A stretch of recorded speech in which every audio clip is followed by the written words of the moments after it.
Welcome back. Welcome back to another episode of Till the Wheels Fall Off. I'm Matt. I'm Paige. Continuing our discussion on dysfunctional family systems. We got a lot of feedback on that one. I shouldn't be surprised because I think it's really common. It's really, really common. I know that you guys may wonder how we know so much about relationships and whatnot, and more will be revealed about us that you don't even know yet. But this is why. Dysfunctional family systems. And we're going to dive deeper into what that looks like. We're going to talk about emotionally immature parents. We're going to talk about enmeshment. We're going to talk about neglect. And I think it's going to be really helpful. And we're going to talk about when to go no contact. Because I think a lot of people have a lot of questions when it comes to that. Like, when is it, appropriate to just say are you going to hold boundaries and everything's going to be okay? Or when do you just need to go no contact? And we're going to discuss that too. Yeah. Estrangement from parents has never been more common. Or if it has been, it's just we haven't been aware of it because of social media, but it seems like it's everywhere now. Well, yeah. Then there's a good reason to do it. And generally it's not just because you just agreed over what to bring on Thanksgiving. This is real stuff. This is deep shit. And there is a time and a place for it. Believe me. There is. So we're going to get into that, what that looks like. First things first. Hey, thanks to our sponsor today, SoberLink. Come on, guys, get it on the program. If you don't know what this is by now, it means you're skipping the first 30 seconds or a minute of this thing. And come on now, support the companies that support our show and the companies that are trying to support you. If you're anything like me and you're trying to rebuild trust, you will quickly see that trust is lost in buckets and it's rebuilt in droplets. And it's a very difficult thing to do. I've always said the best way to rebuild trust is to change your behaviors over a long period of time. But the fact of the matter is, some people need a little push. Some people need to be held accountable, and SoberLink can help you do that. It is an accountability device. It's got military-grade facial recognition technology. It is tamper-proof. It is something that you can't screw with. The person that volunteers to use this device can be guaranteed the person that is showing results every time you get a report. Whenever they blow into it, it shows, hey, they're sober, or no, they're not. They're having trouble. They're struggling. And you can set up a network of people that are supporting you on your sober journey. So whether that's your spouse, if that's a friend, if that's a pastor or a sponsor, or it could be a counselor, whoever, get people around you who are really trying to do this deal. I always ask people, what's going to be different this time? And they'll give you some roundabout answers and nothing really amounts to much of anything. But if you're serious, put your money where your mouth is. And get a device. You can't go back on it at that point. It's out there for everyone. You have volunteered to reestablish trust and accountability. And it's going to be really helpful for your husband or wife as well, because they're going to know that they're not crazy. And that's a gift that you give them. Whenever they're looking at you like, he looks a little off today, I think he's been drinking, they will get validation if it shows up that you've been drinking that day. On the other side of that, it helps them reestablish what tired for you actually looks like, or what having a bad day looks like, or why you were running late, and they can actually begin to trust you again. This reestablishes trust in a relationship, and it's super helpful. And if you're in a situation that's beyond repair and you're just trying to make sure your kids are going somewhere safe, SoberLink is there for you there too. It's court admissible in all 50 states and in Canada, is trusted by over 200,000 people, and is considered the gold standard in courts. They're familiar with these things. You can get them written into your custody agreements. They've been really generous. They're giving our listeners 50% off a device. That's 50%. Go to soberlink.com/wheels. Enter your email address. They'll send you a coupon voucher where you can get 50% off a device. Again, that's soberlink.com/wheels. Thank you so much to SoberLink for sponsoring today's show. Again, if you're someone that's looking for something like this, give SoberLink a shot. Awesome. Let's do this thing. Thank you. Okay. We're first going to talk about what an emotionally immature parent is. And I think this is important also for listeners and people in general. If you are a parent, you're making lots of noise over here. Sorry, I'm moving my chair. If you are a parent, this could also bring some awareness to your own situation and how you want to parent your kids to make sure that you're doing the best that you can as a parent. This is something that has been beneficial for me, learning over the years what it means. It's ooh, maybe I do that. Do I do that? Well, if I do, I need to change that. Most emotionally immature parents don't really realize that they're emotionally immature, and they don't, really change that. But I think that we can bring that up and help you if you're struggling with that yourself too. Off topic question, but do you think parents of a generation before, 2 generations before, thought about parenting this hard? No. Like it seems like our generation does? No. No, there wasn't social media back then. Like- You only dealt with your own your small community. You only knew what you knew, and you were just doing, what you knew and the best that you could in that situation. Like now we have so many resources and we have so many people out there who are like, ooh, that might not be the best way to raise your kids. So you might want to change it up a bit. Yeah, there's a million books, there's podcasts, there's all kinds of information that's out now that our parents didn't have. And, before we get into this, and it sounds like we're just grilling our parents, I think we should preface this all by saying, like, people do the best they can with what they had. Oh, yeah, for sure. Generally, you are a product of your own environment. Mhm. And a lot of the tools that you come to have as an adult were put there when you were a kid, and they were what you observed. Yeah. And I think that anyone listening to this who's ever been in a position where you've had a fallout with parental figures or you've had to go no contact very much understands this. But it's a sensitive subject, and I just want to honor that by saying I very much understand that it's not easy to be a parent, and you realize that quickly when you become one. And you start to look at what your parents had to go through, and you're like, oh, I kind of get it now. I kind of get why they did X, Y, Z, or why they handled it this way or that way. And so shout out to all the parents out there. This isn't to grill anybody. I think we can all learn and we can grow from things. But there is such a thing as a system that is too dysfunctional. Yes. And there are things we can do to help navigate that. And also, I think when it comes to these types of relationships where there's addiction present, oftentimes, like I can speak for myself here, you come from a system where that was the most likely outcome in a lot of ways. And the apple doesn't fall far from the tree.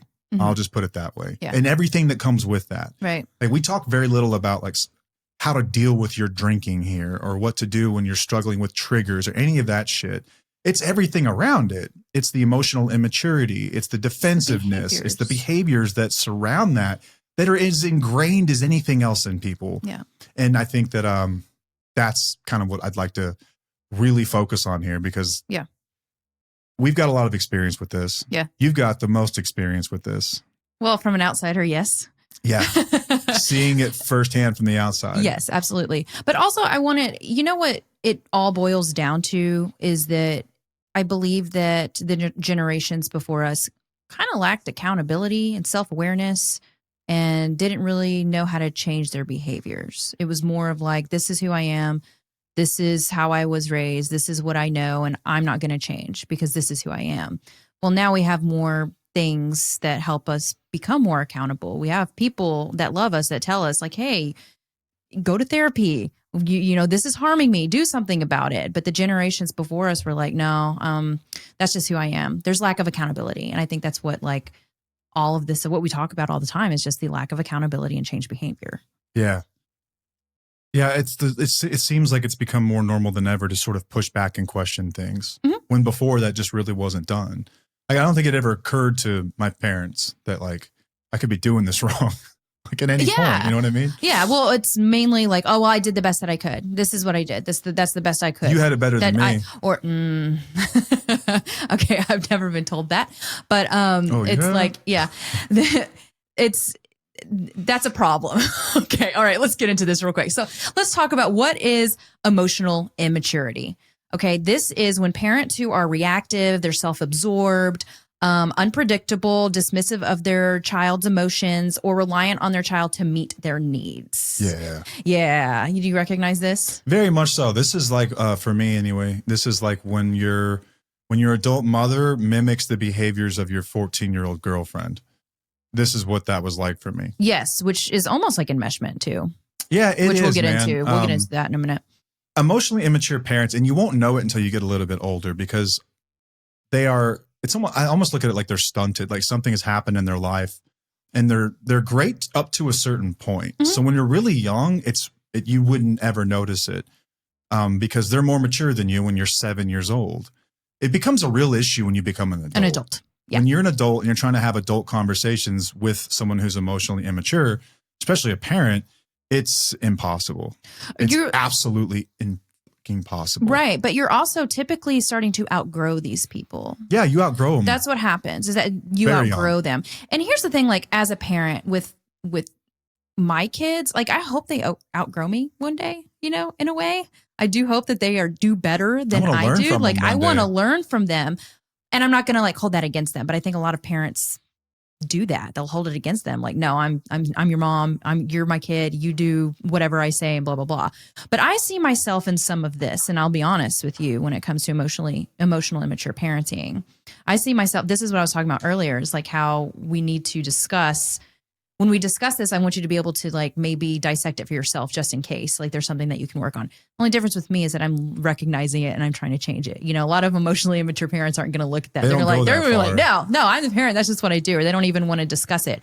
But occasionally we're reactive, you know, that's just normal things, right? But I think that when it comes to there's like toxic reactivity where you're constantly reacting towards your kids instead of like pausing. It's like you're mad, and so you just yell at them and you just get mad at them all the time. That's probably what they're referring to in this definition. Yeah. Do you remember we were talking the other day, like we were driving, having some kind of philosophical discussion on those back roads coming in from downtown. We have a lot of philosophical and conversations. And you asked me, I can't remember what I said, but you asked me like, what's the definition of maturity to you? Oh yeah, I remember this. Yeah. Do you remember what I said? I don't. I just remember the conversation. I remember the question. I don't remember what you said though. I remember we massaged it out for quite a while, and we ultimately landed on something to the effect of it's being able to process through your feelings with an outsider's perspective rationally rather than just reacting on them.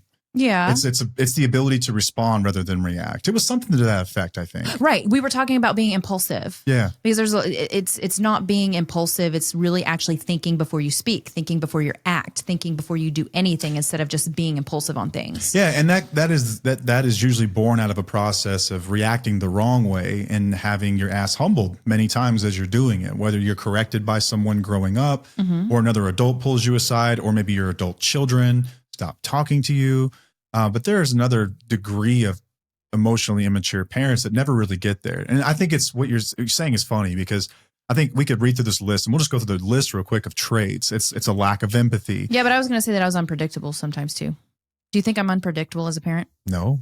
Really? Not really, no. Damn. You're really consistent. And this is what I'm saying is that I think that anyone who's actually able to examine themselves and ask and like critically look at themselves you're already probably not an emotionally immature person. Yeah, that's what I was saying earlier. Critically examine this stuff and say, am I or am I not? And look at it through the lens of an outsider and really be honest with your behaviors and say, well, there's that one time that tells me right away that you're someone that is trying to grow and you're not an immature person by any means. Right. There's another group of people that when their feelings are just facts and those feelings to them are as real as anything in the world. And I know you're feeling that way, but it's not appropriate for the situation, and they just react and they're really impulsive about that. And then they don't apologize for it, and they never think twice about, could I handle that better? And if they do, it's usually guilting you for making them quote unquote feel bad about it. And those are like, that's kind of what it's like the excuse of saying like, I can't help what I'm feeling, therefore you're reacting, but you can, it's not that you can't really, I mean, you can change your feelings, but you can, oh my gosh, what is the word I'm looking for? I don't know. I think I see what you're saying, though. But you can choose your actions and your behaviors and the way you react. Your responses. You know, like your responses. But when it comes to the feelings, you don't need to act on those immediately. You need to.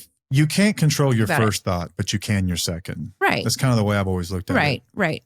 Yeah. It's that first, when that thought hits or that feeling hits, that's just the way it is. Like that stuff is, can you untrain that? Maybe after some time, but it's always going to be there to some degree. But then you have a choice to make at some point. Am I going to respond the way that I feel like I should, or the way that I know is right? I think that's why we had another conversation between feelings and logic. That's what it was? Yeah. Okay. Feelings and logic. And that you can make your decisions based on logic and not necessarily feelings, but there's like a middle ground there. Okay. That's a Pages Perspective episode that I need to do. Love that. Is that coming this week? Yeah. No, I don't know about this week, but at some point. All right. So let's talk about the traits. Okay. Some of the traits that are common here, and this isn't an all-inclusive list by any means, but lack of empathy. Now, there can be fake empathy as well. Performative empathy. This is more of a narcissistic or like a yes, it is psychopathic trait. Yes, it is. But lack of empathy, you've got, I screwed this up.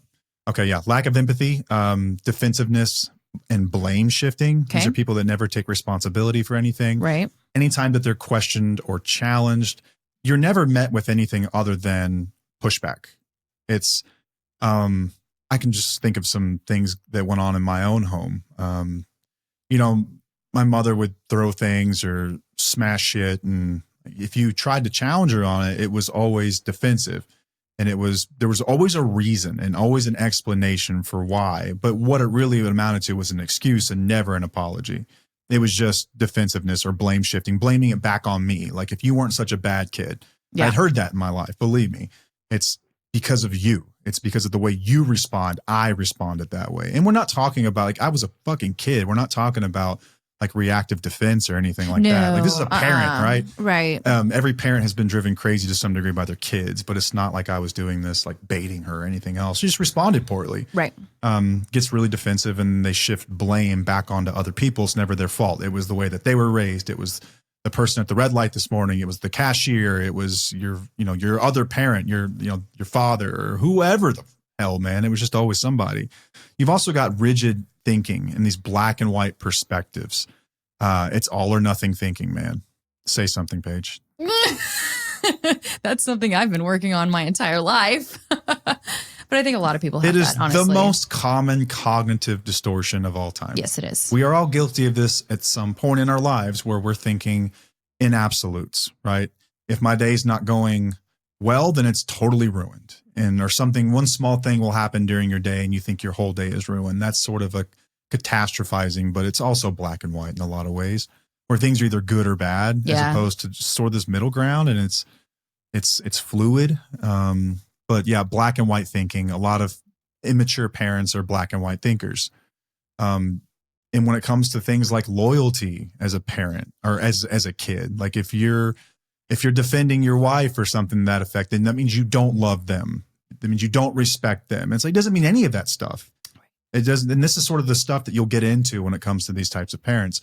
Let's say that someone needs to get into treatment. I've seen this more times than I can count when grown adults, right? And for whatever reason, a mother-in-law is still involved, or maybe a father-in-law, usually the mother-in-law is still involved, like with that guy, probably more than they should be. And like someone needs to get into treatment and they're way more involved than they should be. They want to be in all the sessions. They want to be updated constantly. It's like, ma'am, he's 40. Like, and they take offense to that, because if I'm not involved, that means I'm useless. Yeah. And it's like, that's sort of this catastrophizing black or white thinking as well. But this is a sign, a hallmark, a sign of someone who's emotionally immature. Yeah. Yeah, for sure. Poor emotional regulation is another one. We talked about this, where they're flying off the handle, whether that's, the woe is me, everyone hates me, I'm awful, or if it's on the other side of that, like getting way too excited and incredibly dramatic about anything, right? Let's say that they haven't seen you or the kids for a little while, and who wouldn't be happy about that? But breaking down and making a scene, making it very awkward, making it really awkward for everyone is a sign that, like, oh shit, like this person's not regulating their emotions like someone their age ought to be, right? Maybe it's not even an age thing, right? That's probably not even fair. Well, actually, I take that back. That's fair. Like, shit, at this point, if you're 65 years old in this planet, you should have tools better than that. Yeah. I'm just going to say it. It is what it is. Like, again, all or nothing thinkers out there, not saying that there aren't reasons for why people do this. A lot of times it's unresolved trauma and a lot of their own issues. And I empathize with that, but we're talking about how this affects other people as well. Yeah, exactly. And that's what our show is about. It's finding that middle ground. And I hope you can understand and follow along. Another one is treating their kids like they're always children, treating them like infants for the rest of their lives, or controlling behavior. I stumbled upon a funny area of TikTok today, actually. Oh, Lordy. It was, I think the page is actually called like Moms Freaking Out About Tattoos or something. And it was grown ass adults showing up at their mom's house and the mother seeing a tattoo on their kid and losing it, man. Like, screaming, yelling at them. And it's almost as if someone took like a knife and just like carved an anarchy symbol on their coffee table. My God. Like, this is not your property that someone just defaced. Like, this is an adult, independent of you, with autonomy, making decisions, whether you agree with them or not. That's what they did. Yeah. And at the end of the day, aren't they a product of you? So like, what does that really say? But just having no space whatsoever for this like individuality, because like, you are my property. And that's how a lot of emotionally immature parents look at their children. They're extensions of themselves. And you're property. You are my property. You belong to me. Yep. And they have a really hard time sharing whenever those boys grow up and they get into the families of their own. And it becomes really problematic. Yeah. Really, really problematic. Yes, it does. Those are just some of the traits. There are more than that. There's a really good book called Adult Children of Emotionally Immature Parents. I read this book and have never felt more seen in my entire life, I don't think. I was in tears on the bed reading it. Remember, I was just like, I've never come across something like this that spoke. And I didn't know there were other people that felt have dealt like with I wanted this. you to read that book for a very long time and you were not ready to read it. There's a time and a place where you're ready to read that kind of stuff and when you're not. True. So what does this do to a child? What can it do to them? I think at 30,000 feet, you never really feel seen. You never feel like you're an individual who's allowed to have your own feelings and emotions about things. You walk on eggshells, always fearful that you are in charge of your parents' emotions, so like your mother's emotions. Like however they respond is up to me. And so you craft your words, you craft your world, what you do and don't do very carefully as to not upset them. Because you've been trained for so long, and I didn't know this at the time, but you're trained for so long to just not be able to be yourself, really, because you're always in so much fear about how they're going to react or how they're going to respond. And like, you love your parents, like that. Part of that's just biological, right? And the other part of it is that like you do love them, that it's not all bad. I wonder if that's why you were good at manipulating. That's a good question. You dig into that sometime, maybe. You know what I mean? Don't know, because maybe. you had to like really. Yeah, you have to carefully word your words, you know? Yeah, you're right. Like you have to think about it a lot more than you probably should. Maybe there's something to that. I don't know, but you grow up feeling like you have to walk on eggshells because you're always going to be responsible for however they react. And they will essentially tell you as much as well. Like they will basically tell you, like you're my rock. They'll say things like that. Like you're the rock of this family. Yep. Like I need you. I can't talk to anybody else but you. Yeah. You know, like when my world falls me. apart, you've always been there for me. You've always been such a good son. They'll say that when it's like fitting anyway, but there's also the other side of that. Whenever you don't go the way that they would want you to, that you're just the worst human in the entire world.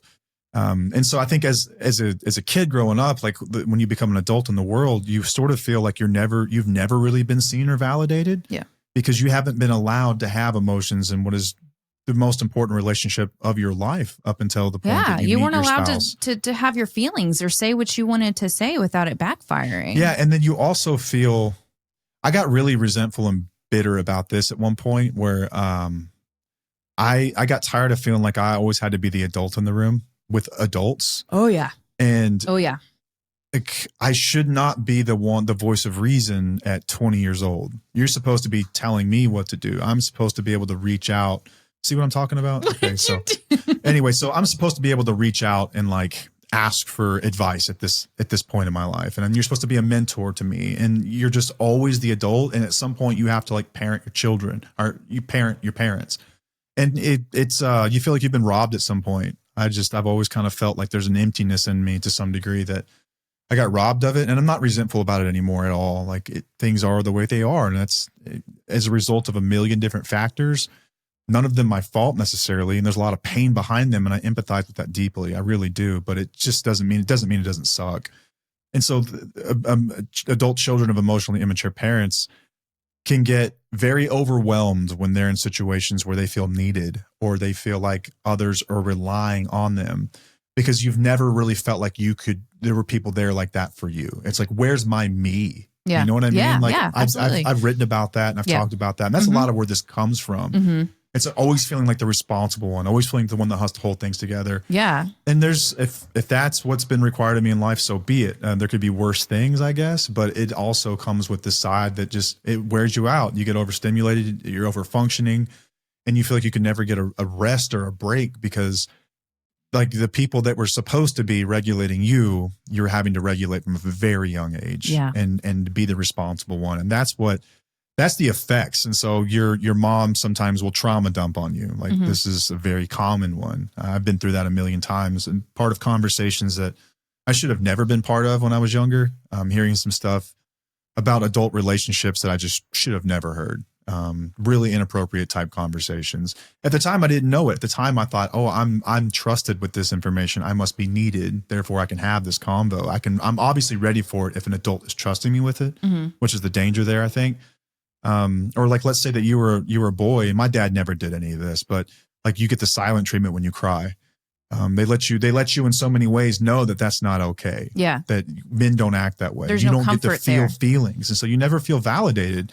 And this could be something like a girl turning you down. This could be that you didn't make your high school basketball team. This can be anything, like normal shit that people go through where they just need someone to tell them it's okay. Yeah. And you don't ever get that because your parents, they can't do it for themselves, much less you. Right. And that hurts. And so you grow up and that causes problems in and of itself. Because it's hard for you to validate other people when you don't really not even sure how. Like you can do it, you've had to do it for your parents, but a lot of it's like, it's tough to do for other people for some reason. It's strange. It's this weird dynamic. It's hard to describe. For sure. You've also never really heard that I'm sorry or I was wrong. It's always conditional. That's that accountability. Yeah, it's conditional apologies. There's a lot of that going on. You've basically have to manage their feelings. And sometimes it's because you're too much, or because life's just too much and it's just like one thing on your plate. Like I think, I know for us as parents, we've always wanted to give our children tools to deal with life. Yep. We've always just wanted to be there to sort of like steward them in the right direction, but allow them, to fail and to fail safely. I've never wanted them to feel like they were just too much and I didn't have time for any of it. Right. You know what I mean? Oh, absolutely. Emotionally immature adults will do this to you. Yeah. I try not to save them, but I try to comfort them and let them know that everything's going to be okay, and then give them the tools to get through it, and I validate them. So we kind of try to find that gray area. Yeah. Because you can go too far too. Oh, people-pleasing behaviors, I think, sometimes stem from this. I know they did within me. Oh, for sure. When no one ever apologizes, you have to apologize first just to keep the peace. And you learn pretty quickly that that's the fastest way to return to normal in your home. And so you find yourself taking responsibility for probably more than you should and apologizing first, even when you weren't wrong. And an adult, it's so inappropriate for an adult to even put you in that position, but that's just what you've come to know is normal.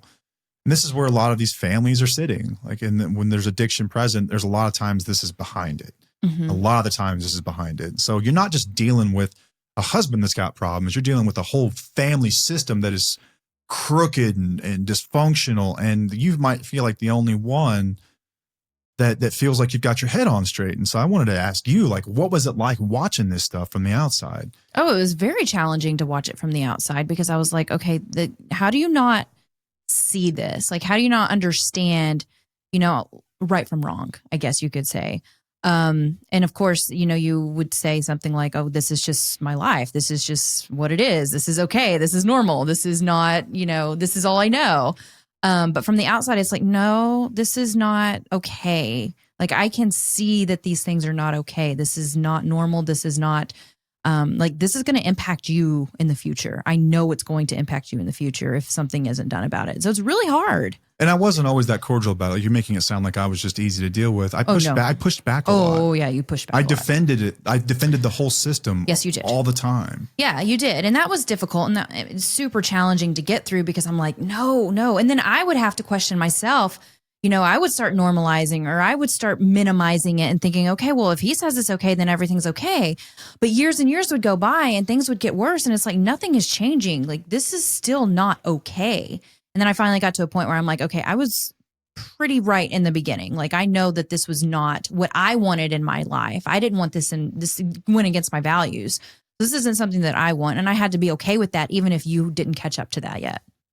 Yeah. And it's horrible to say. I wish I would have just listened. I guess there's always been a dynamic between in-laws, right? Like, a lot of times you're not going to like the way that your spouse's family does things. Like, they just do it all wrong. It's because it's different than the way that you did it.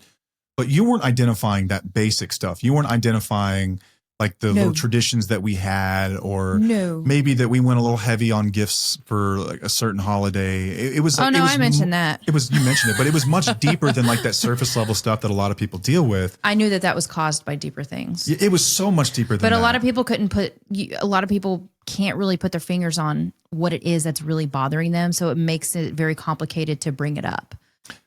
Because you don't really know, because someone could say something very minor. It's like, oh, I would talk about things sometimes with my family members and they'd be like, oh, that's not that bad. Or I don't, why don't you do this? Or why don't you do that? And I'm just like, there's something else underlying that is bad. That is not okay in my eyes. And I finally got to the root of it, over time. Yeah. And it took me, and it's not that I didn't hear you or didn't listen, but it took me having to hear it from enough people over time to really start to see it. Yes. Where you would tell stories about your family and things were going on and people's jaws just drop. Mm-hmm. And they're like, holy shit, that is bad. That's real bad. Yeah, it That's really not didn't normal, start man. happening. You really didn't start recognizing how damaging it could be until you started talking to other people outside of our relationship or professionals. Or, Professionals helped me a lot here. Like newer friends, like people who weren't really who weren't used to it. Yeah, and I think even some of the friends that we grew up with, I think that they knew too. It just wasn't discussed. It's not something that was discussed, Yeah. Another common one that we'd written down, I forgot about, was if you tell your parent that you're struggling, it can be with anything. It can be with finances and you're just stressed about it. It can be with depression or feeling useless or worthless. And as you're going through these periods of life where you're trying to grow up and figure shit out, and instead of listening, they say something to the effect of, well, you had it better than I ever did. And what are you complaining about? Yeah. It's that invalidating or it's nature like, it's of not something that like bad. that. You can get over it. Like, so there's a time and a place to tell someone to like suck it up, but it's not all the time. I know that. No, because I did do that with one of our kids at one point. It was awful after I said it. I was like, I cannot believe I said that. It's like, did I really just say that? It was so awful, but I made it. Hence why you're not an emotionally immature person, because they would never think twice about that. It's almost like when people say, am I the narcissist? Well, the fact that you're questioning it tells me you're not the It's narcissist. what you do with it. It's not the fact that you're going to make mistakes. We're all going to make mistakes. I'm not going to beat myself up over all the mistakes, but since we're in this area of stuff, like I see this stuff all the time, so I'm very hyper aware of it as a parent. So when I do it, I'm like, shit, like, damn it, I did that. I need to be better. I've got to fix this. And I try to get better. And I do. And it's what I do with it, and I don't beat myself up too much. I think we're all parents. We all do crazy shit, but this is deeper, like much deeper. This is like constantly doing the same thing over and over again and not having any awareness, no accountability, no changed behavior, not really feeling bad for how you treated your kids. That's the problem. Yeah. And it's also the defense of the person who's in that system that comes with challenging it or calling it out, and the loneliness that you feel and the rift that causes in your marriage and your relationship too. Because you don't know crazy when you're in it. It's only once you're out of it. And you've talked about, like you always said, like there's something about that. There's something going on here and I can't put my finger on it. I think the best way to describe what that is a lot of listeners are probably thinking the same thing. Like they can think of all these like symptoms of it, but what is it actually? It's what it really boils down to, I think, is enmeshment. And enmeshment, I think, gives us kind of the best idea of what really is going on in family systems like this. And so like, what is enmeshment? It is, it's when you have no emotional separation between you and your parents or you and your extended family, you and that family system. You're their person. Like, so whether that's their quote unquote therapist or their caretaker, best friend. Yeah, their best friend, that person that they rely on. And you'll know that you're enmeshed when you start to set boundaries and they are viewed as betrayal. Yep. Again, I'll say that again. You will know that you're enmeshed when you start to set boundaries, because your boundaries will be viewed as betrayal. That is the best way to tell. They will throw fits over your boundaries, and that's a problem. And that what means have we that they're always not said? allowed. If somebody throws a fit, and when you set a boundary, that means that boundary needed to be set. Boom. And like I this is something that I respect with my family. Is like I have boundaries, and they're very respectful of my boundaries. Like no one's ever thrown a fit with any of my boundaries. They allow me to be who I want to be. They trust me to be the adult and the parent that I want to be. They give me that autonomy. They allow me to do all these things, and there's no fits thrown. Now let's say that there's something they want to talk about that might upset them or whatever. We'll talk about it, but it's not making it about them.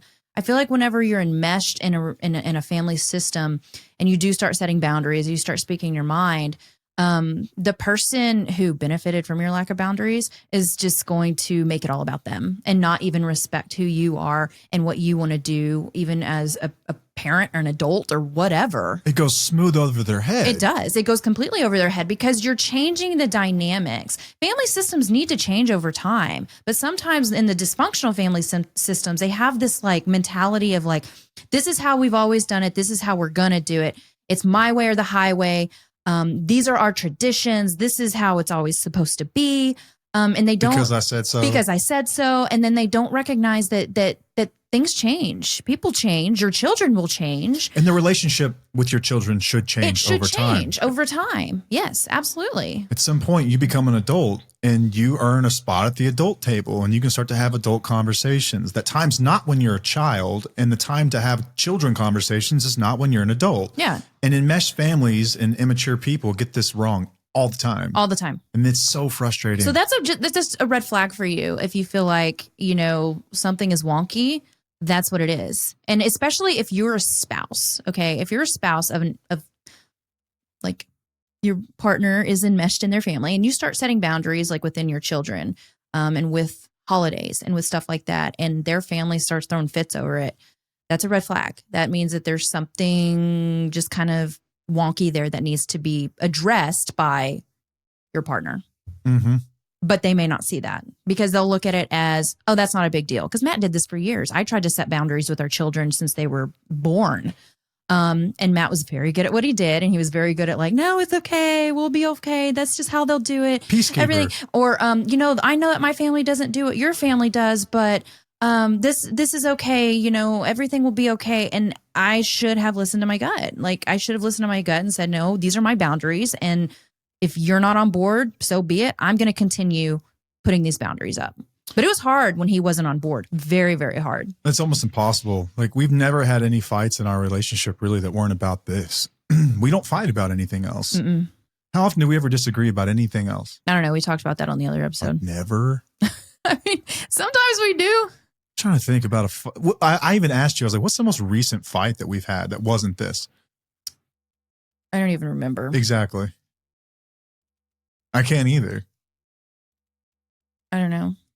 So this was a huge one for us. Yeah. Huge one, a huge one to get over, a huge one to hurdle. Man, it's really, really difficult. And if you're in it, shit, we're there with you. This was actually a big one. I didn't even read this, but you weren't allowed to have a different opinion without being disrespectful. So I remember with you, you're not allowed to have a different opinion within certain systems because it meant that you're disrespecting somebody. And again, that just goes back to me saying that they're making it all about them instead of you and what you disagree with. Like, It's okay to disagree with stuff. It's okay. You need to hold that space as a parent for your adult child, to be able to have these disagreements. Yeah, you're not allowed to disagree. They are the parent, they are the authority figure, and they will always be as such. They will never see you as an adult. Man, and like as you start to stand up for yourself and assert yourself and set boundaries and things like that, eventually at some point, I'm telling you, eventually the chickens always come home to roost. Other people will figure this out too, and you will be at fault for every bit of it. They will have convinced everyone, or themselves anyway, that you are the ringleader and you turned everyone against them. And that's how far they take it. Like even when everyone is saying, hey, you've really got to do some work, they still stand steadfast in their belief that I'm right, you're all wrong. And if you would just do things my way, then everything would be fine. Mm-hmm. It almost sounds like an addict. Mm-hmm. Doesn't it? Oh, yeah, that's why the similarities are striking. This is why we talk about this. The similarities are striking. Yes, because we know all about it. This is where a lot of the behaviors are learned for a lot of people that struggle with addiction. And if you're anything like me, like if you've ever listened to our episodes, you're like, oh, my husband's just like that guy. Yeah. I guarantee there's a family system behind it that for played sure. into that. Absolutely. And there's someone in their family you can identify and go, yeah, that's where they learned it. It does come from, it's passed down. Yeah. Okay. What are some other examples of this stuff? Enmeshment. I'm just trying to think. Your successes were their wins, or your failures were their shame. I'm trying to think if that really applied. Not really to me. Do you think it did? But No. I've heard this before from other people. My specific, no, not so much me, but no doubt someone's dealt with that. I feel like that's something that I would struggle with, because that's something I have to tell myself all the time, is that, people that we mentor, like their wins are their wins and their losses are their losses. But It's not mine. But as a mentor, that's difficult. And you went through that as a sponsor as well. Yeah. I'm sure, because you're like, oh, I have these life-changing tools that I can help you with, here, take them. And if someone takes them, you're like, yes, cool, awesome, got this. But if somebody doesn't, you're like, oh shit, where did I fuck up? Why couldn't I get through to them? Why couldn't I, really help them more? And it's like, well, you can't take that on. That's not your responsibility, because it's their responsibility to take it, not you. Yeah, you have to respect an individual's having autonomy. Absolutely. And take away that is enmeshment. It's like, everything is connected. The wins are because of me and the losses are because of me. And right. It's not true. No, it's not. And that's a failure to see people as individuals, yes. which is where a lot of this stuff happens. But yeah. I think that guys have been guilty of this too. Let's say that you've got a dad that you're close to. He calls you his best friend and he tells you about some of the unsavory things he does, having affairs, and makes you promise to keep quiet about it. This shit you don't share with your kids, man. Mm-mm. I don't think you ever do, really. Call me crazy, but I just don't think you go there. That's what other adults are for, not your children. Yeah, you have therapists for that. You have friends for that. I mean, maybe you want to come clean about it and just be honest, but not to keep it a secret for you. Yeah, exactly. Okay. I think that we talked briefly about what happens whenever you have emotionally immature parents and you feel unseen. And what? You're staring at me crazy. I didn't stare at you at all. Okay. I got this vibe from you all of a sudden. Okay. Oh my God, you know my vibes. I was just trying to figure out where you were going, because we were still on enmeshment.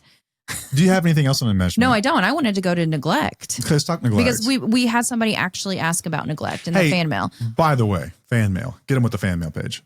Oh, yes. We have fan mail either in Spotify. I think you can do it on Apple as well. I'm not sure. There's a little space that says, do you have an episode idea? Click here, fill it in, send it to us. And we can possibly do an episode based on something that you want to hear. We can't answer the questions directly. It literally just comes to us, and there's no inbox or anything like that. We don't know who you are. You can just give us some ideas and we'll create an episode for you. Yeah, maybe. Possibly. Yeah. Maybe. Sometimes we've already done the episodes, or possibly it's not really a question that we can answer. So I don't know. Yeah. Neglect. Oh, you want to go into that? Mm-hmm. Okay. I thought you had something else to say about fan mail.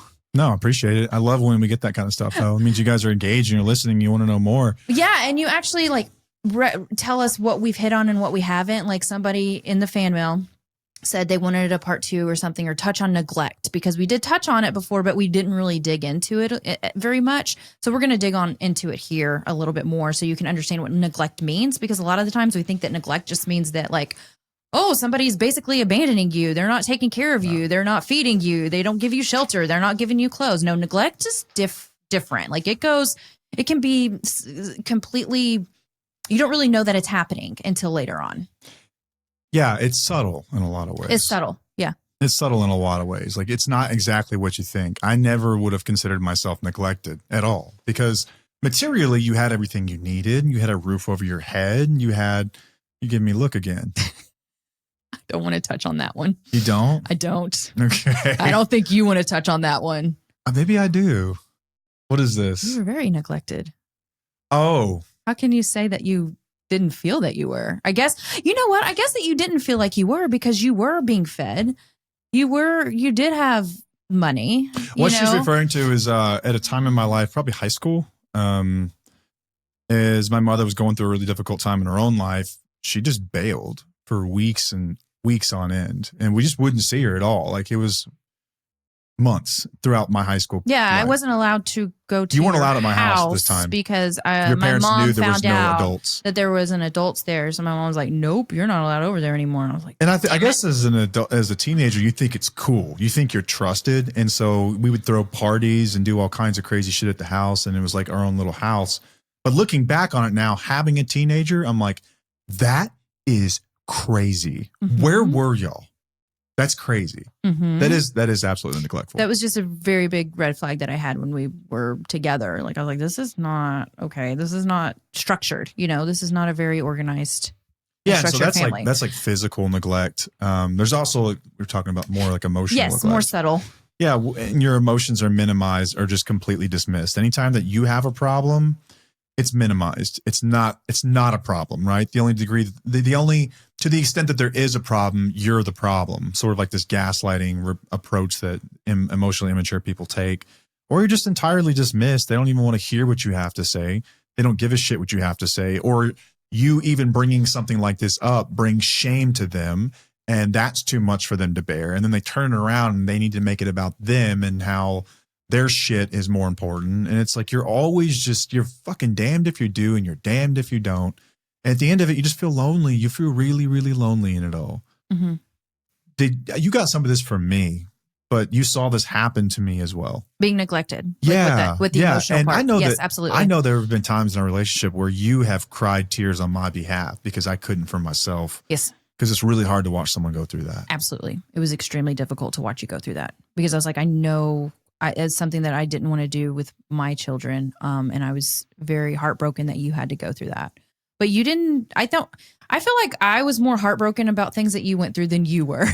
And I think that that's pretty common with those that are in these types of situations. Yeah. And I think part of that's.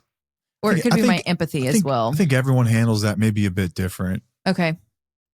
I think that there are some people that it is just everyone's personality is a little bit different. I think my take on it was always like, I can't change it. It is what it is. Let's just move forward. I don't even really want to think about it. I don't want to talk about it. I just got to move forward. And there's another, and maybe it's the age at which you were when this all took place. Maybe it's just your mental makeup. And it really, really, really affects you. Yeah. I've kind of seen that go both ways. I know for me, I don't know. It's kind of screwed up because in some ways you think like it's just what I deserve. And I think I struggled with a long time with self-worth, like really struggled with self-worth, like not really feeling like I was good enough because if no one paid attention to me, if no one gave a shit, then there must be a reason for that. Like I must not be as important. I must not have anything meaningful to say.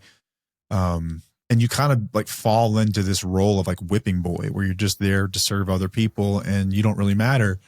And you're never really, I don't know, like no one's really building you up, I guess. I remember that you having a real hard time with that when I would do it to myself and knowing like where that came from too. Yeah. Yeah. But I didn't do a very good job at building you up either when we were younger. I was kind of hard on you. We were kids, man. I'm talking about now. But shit, I was hard on you. I also needed it as we're sitting here talking about what my home life was like. We needed it too, but it's really tough because you grow up to be an adult that doesn't believe in themselves, doesn't think they're cut out for much of anything else, that is just so used to dysfunction that you don't aspire for much of anything more. Like you like that's all life is. That's all right, it's just hard to want more for yourself, I guess. Yeah. And you always encouraged me like I was worth it and you were a born leader, man. I could do cool things. Like that's just hard. Yeah. Like, that shit's hard for me to hear. I don't take compliments well because I don't believe them. Partly, but you've always been so good about it. I know that it broke your heart a lot though. And so I know a lot of listeners probably feel the same way as you watch your best friend being mistreated like this and how freaking hard that is, how difficult that is to see, man.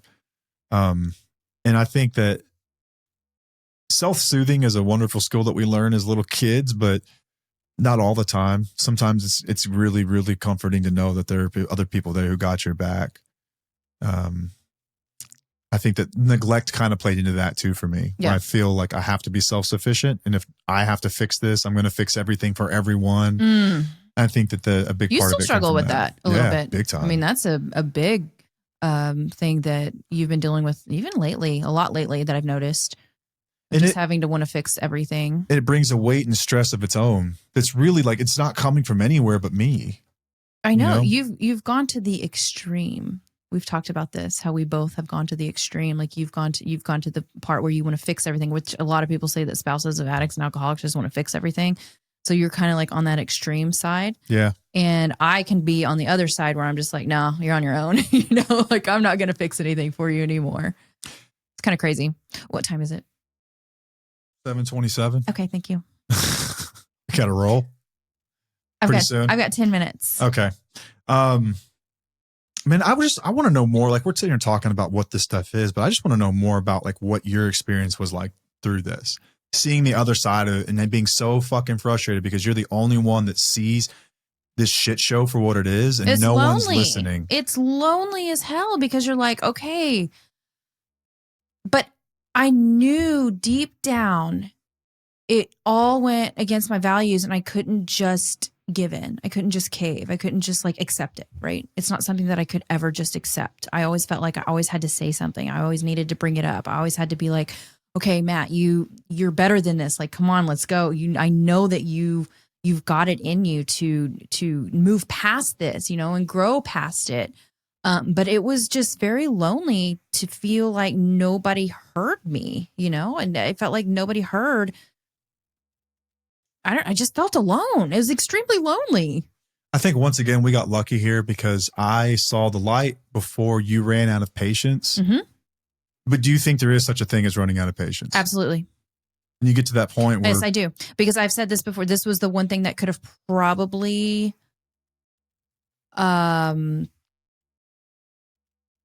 This is the one thing that I could have easily left over.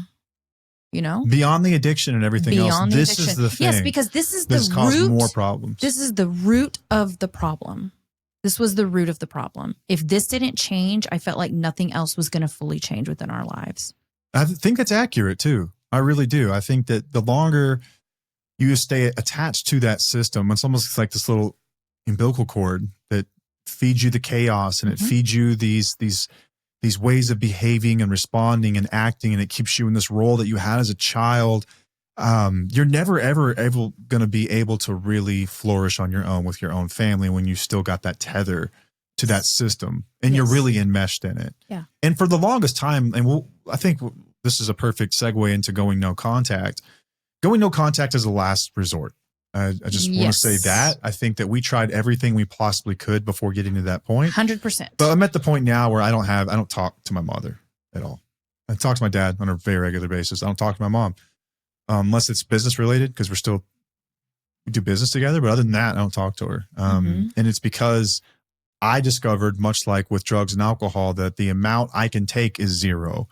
Because I tried everything. I tried just to show up on holidays. I tried to show up on birthdays. You tried to set all of these boundaries. Yeah, I tried to reach out on occasion. I tried to do all this stuff, and it never got any better. We always ended up back at square one. It's just like addiction, where there's the amount that I can actually handle and have a healthy, thriving, functional adult personal life that's very rich, and a wonderful marriage and a closeness with you and loyalty. And the line is zero. And that was their decision, though, not mine.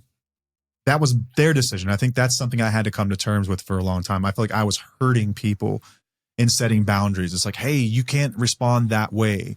If you continue to do that, then you're not going to see me, or you're not going to be in contact with me. I had to remove myself from that situation, and it was fucking painful, especially when other people don't see it that way, and you just feel like a leper. You felt lonely. And you're eating holiday dinners alone, lonely. It's really tough, and you will grieve it.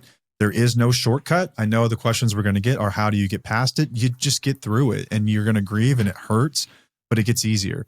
It does get easier. And it's actually something that's reassuring is every so often when I do have to interact, I'm reminded really quickly why I did what I did, why we did what we did. And it reinforces it. I'm like, okay, I'm not crazy. I needed to be reminded because I started to feel sorry for everyone and started to think that I was crazy and I'm being too hard on people and I'm too much and this is just too firm. It's very similar to a trauma bond. It's a trauma bond, man. Trying to break it is like a trauma bond. It really is. But when do you think that going no contact is the healthiest option? Because you worked through this in therapy extensively. Yes, I did. I think that whenever you realize that your boundaries don't mean anything to these people, that it's a joke, and like you can start setting boundaries. It's what I always encourage people is to try to start setting boundaries. What were some of the first ones? Let's gift giving. Okay, with the children. So like my mother equates money with love. Yes, it's like she's transactional. Yes, and I didn't want my children to be. In that, yeah, I didn't want that to happen. It's a value of ours. Money shouldn't be that important. It caused a lot of problems in my early life. Right. We believe in that strongly. I asked specifically to limit gifts. I think we were very kind about it. We sent it, to all of the parents, all the grandparents, and everybody was very understanding of like, okay, I get it. Let's keep it very simple. And one person was not too thrilled about that. Tried to just circumvent the boundary. Yes. By like still purchasing everything, just keeping it in different places to introduce the kids to. Or like trying to give me options on what I can do to give it to them in different ways or whatnot. Or another one was like, don't have adult conversations with my children. Like, don't make plans for our family without talking to me first. Yes. Which means like, you're not going to plan a family vacation that then my kids come and ask me about and I feel obligated to do. Don't put me in that position, please. I would ask that you not do that. If you continue to do that, you're not going to get access to the kids. Correct. And that happened. That was crossed. Yes, that was crossed. Every boundary. Be honest about things. If you could just be honest with me, like I'm just asking for honesty. It's a value we believe in strongly. If you're going to be lying about something, you're not going to get access to me and my family. Stop that. And it could be any number of little white lies that seem harmless to anything to where it's a pretty big fucking deal. Safety stuff like this is dangerous. I'm glad that you mentioned white lies because that was actually very common within your family dynamics. Yeah, because I remember whenever you were younger, you're like, oh, it's just a little white lie. It's not a big deal. And I remember she was doing that. Like it was like totally acceptable. And I always felt like this is not right because it was all the time. It wasn't just like, oh, this is just a little white lie. Like it was all the freaking and not time. just white lies, but also like little white manipulations, yes, like little things where you can see like they had set something up or said something to someone. It was manipulative and intentionally manipulative, right. Like narcissistic stuff. Yes, absolutely. Yeah. And it just felt icky and it just felt wrong. And I'm just like, this is not okay. Like, I'm not okay with that. So I just kind of slowly started backing myself out of the situations. I wouldn't go to holidays. I wouldn't be into the text messages. I'm just like, I'm not doing this anymore. And you just went cold, no contact. I did. And then I kind of weaned myself off where I tried it. I tried to do the thing that I felt was right. And it got to a point where even I couldn't do that. I tried too. Sure, I did. I tried for a very long time until I got to a point where I was like, for me personally, I don't have that pain tolerance like Matt does. Matt can go forever and ever and ever. I know my limits and I know when I need to cut off and when I need to back off, because if I don't, it's just going to continue happening and get worse. So I tried and then I stopped and then I was like, you know what? This is actually great. I'm feeling pretty damn good right now because I'm getting more clarity. But again, it still felt very, very alone. Yeah. And I felt like I was betraying you. I felt like I was betraying my family and I was torn in half. And ultimately I made the decision. And it's embarrassing to admit it took me as long as it did, but it did because you don't know until like, when you're raised in it, you just don't know that that's dysfunction. It doesn't help that you're in business too. Like it's all enmeshed. Right. It's not just, like personal. It's all enmeshed. Yeah. But it's time to go low or no contact. And I suggest going low before you go no, so you can get an idea. You're going to have to, in my experience anyway, wean yourself out of it. Unless your gut is like, nope, I'm done. Yeah, there's some things where you're like, fuck them, out. But if people are belittling or mocking your healing, if they're talking to other family members behind your back about your boundaries, like there's some kind of a effing joke or something. They're trying to get other people on their side. Yeah.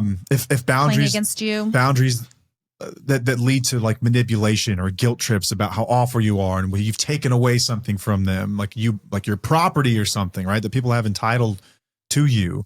Or I think for us, what a big one was like when your kids are starting to be exposed to the stuff that you're really trying to prevent. Like you're trying to keep them from going through the same shit that you went through. Yeah. And when that stuff starts to spread on your kids, it's like, no, we're not doing that. Right. Cycle breaker. Not doing that. Yeah. When it really starts to bleed into your own family, that's when you have to make a decision. And it's tough. Not easy. Really, really tough, man. Years and years of this is going to take process. It's a process. It really is. Yeah. When people treat your healing like a betrayal, that's a red flag. That's a red flag. That's maybe the biggest red flag of all time is whenever your healing feels like betrayal to them. Like when you bring it up, when you start changing, you start doing these boundaries, like we said earlier, you start saying stuff and they're like, oh no, you can't say that. You can't do that. That's disrespectful. How dare you have a boundary set? Like how dare you do your own thing and protect yourself? And there's like TikTok is split on this. Social media is too. If you've ever seen like a strange family TikTok, you've got like the boomer parents that feel like, kind cutting your family off is just immature, and it's just like it's an abomination. Who could ever do that? But it's not immature. It's not immature. In fact, it's the opposite of that. Refusing to change is immature. Yeah. Refusing to take accountability is immature. Or listening. Even if you don't think it's that big of a deal, it's a big deal to them. Okay, it's a big deal to them. Like listen to your kids. Communicate about it. Like, if you don't agree, just have a conversation about it and agree to disagree. My mom and I agree to disagree all the damn time. All kinds of shit. All the time. It's just like, I agree to disagree. That's cool. And I am absolutely not allowed to do that. No. Without question. No. That is betrayal is what that is. Yeah, and see, I don't want that to trickle on to my kids. Yeah, but you also don't owe access to people just because you share DNA. Yep. We talk about that all the time too. A lot of people feel very strongly about that in the opposite direction, but I don't think that it means a hell of a lot. I really don't. Having been on the other side of this, we're healthier now. We're happier now. We're still heartbroken. Don't get me wrong, but overall it's better. We're living a life that we aspire to, a life by our own values and the way that we want to do things. And it's not crazy. You could present it to anyone. They would say, it's not like we didn't have beef over like some bullshit. Like this is serious stuff. Do you really feel this way? Yeah. Absolutely. Okay. This is serious shit we're talking about. I know it's not that. like little petty stuff that we disagree on. We went so many back years and back and forth that and it's I try to see the absolute best in people, and I give people the benefit of the doubt, and to a fault, I think. There goes the people pleaser in me, I guess. And it's just part of me, and I'm not going to change. No. I'm just going to learn the hard way that who gets access to that and who doesn't. But I'm never going to change the way I am. I like the way I am. I think that's good. That's solid. I like that. I appreciate that. Yeah, I'm never going to change. I will always be optimistic about people, and I'll always give them the benefit of the doubt, and I'll continue to be surprised that people are crazier than I thought, and I'm cool with that. I refuse to just become jaded because of a select amount of people. I don't think I'm jaded. I just think that You were born that way. You always been jaded. Straight up. Okay, you're not wrong.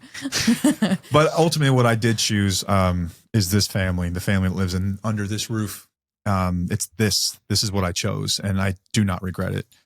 I wish I could give you something like, I know the questions we're going to get are going to be, well, how do I get him to do what you did? I could sit down with him maybe if we ever have a workshop and explain where I'm at, but it's just going to be a process of him having to figure it out the hard way. Right. Unfortunately. They're going to have to figure it out. But always stand your ground. I'll be honest about that. If your gut is saying that something is off, always stand your ground. Set your own boundaries. That's what we talked about last time too. Yeah. So more on dysfunctional family systems, enmeshment, immature parents, and neglect. And guys, I'm being serious when I say this. We could probably have our own podcast, a separate show altogether where we have new episodes on this every single week. Yeah. I'm still kind of wishy-washy and uncomfortable talking about it, but we'll get more into that, I think, over time as it becomes more comfortable and just. But God, we've got so much stuff to share on this. Yes, we do. So much. Hopefully that's been helpful. If anything, validating you're not alone in this. Until next time, I'm Matt. I'm Paige. We'll see you. Bye.